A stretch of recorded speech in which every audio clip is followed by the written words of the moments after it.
Hello നമസ്കാരം friends. നമ്മളിന്ന് നോക്കുന്നത് കർക്കിടകത്തിൽ കല്യാണം ആകാമോ എന്നുള്ളതാണ്. പൊതുവെ കർക്കിടകത്തിൽ കല്യാണം നടത്താറില്ല. എത്ര സമയമില്ലെങ്കിലും കർക്കിടക മാസത്തിൽ കല്യാണം നടത്തുന്നതിനോട് മുൻ തലമുറയ്ക്ക് താല്പര്യമില്ലായിരുന്നു. മലയാള മാസങ്ങളിൽ 12ാമത്തേതും അവസാനത്തേതുമായ കർക്കിടക മാസത്തെ കള്ളക്കർക്കിടകം എന്നാണ് പണ്ട് വിശേഷിപ്പിച്ചിരുന്നത്.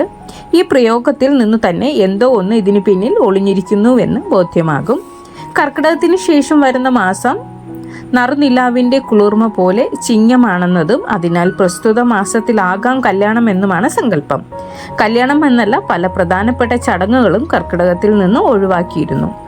കർക്കിടകക്കഞ്ഞി എന്നൊരു വിശ്വാസവും പഴമക്കാർ ആചരിച്ചിരുന്നു. ചില ഔഷധങ്ങൾ ചേർത്ത കൂട്ടാണ് കർക്കിടകക്കഞ്ഞി. എങ്കിലും ഔഷധങ്ങളുടെ പേരിലല്ലാതെ മാസത്തിന്റെ പേരിലാണ് ഇതെന്നും അറിയപ്പെടുന്നത്.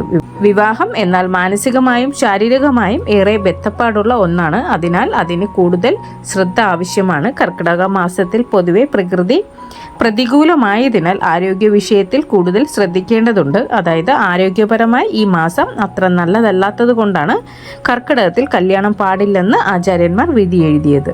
താങ്ക്